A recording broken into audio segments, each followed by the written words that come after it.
Bienvenidos. Justo vamos a terminar leyendo al gran Tácito su obra Ars Sessu di Augusto Mysterium Livi.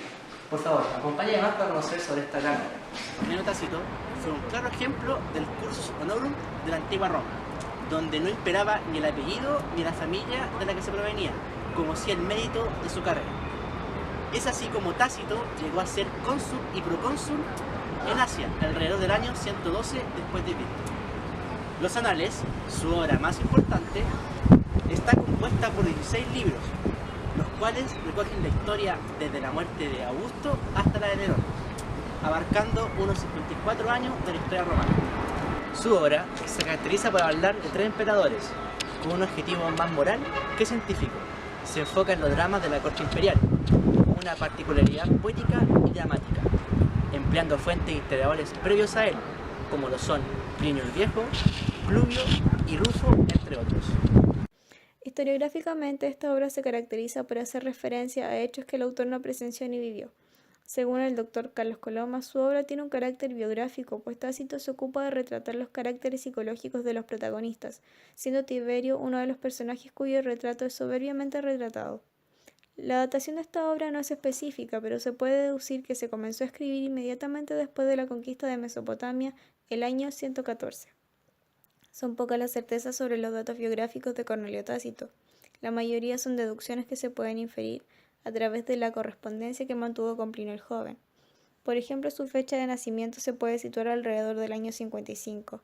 Plinio, cuando era solo un jovenzuelo, cuenta cómo su amigo Tácito ya gozaba de un renombre en la sociedad romana. Tácito murió en tiempos del emperador Adriano, por lo que se sitúa su muerte en torno al 120. Se destacó por su elocuencia a la hora de practicar la oratoria, cualidad que le permitió formarse un prestigio. Bueno, sí, como les estaba contando, a ver, esperen, sí, claro.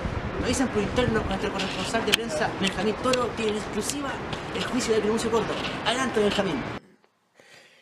En el libro cuarto de los Anales, Tácito da cuenta del juicio que se llevó a cabo en contra de Cremuncio Cordo en el año 25. Cremuncio Cordo fue un senador e historiador romano en el cual fue acusado de alta traición literaria. Según Tácito, esta acusación se trataba de un delito nuevo, ya que jamás se había oído hasta entonces. Los acusadores se trataban de dos reconocidos clientes de Elío Sejano. Es posible evidenciar una verdadera hostilidad de Sejano hacia Cordo. Así lo relata Séneca en su Consolatione ad Marciam, obra que fue escrita en torno al año 50, en donde se trata de convencer a Marcia que la muerte es algo natural e inevitable. Se le acusa de alabar a Marco Bruto y a Gayo Casio, quienes habían conspirado y asesinado a Julio César. ¿Cómo osas tocarme?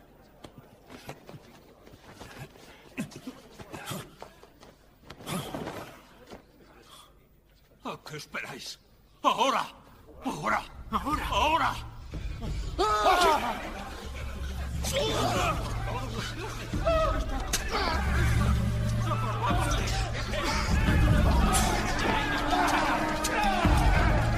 Speak to you now, not as a soldier or citizen, but as a grieving son.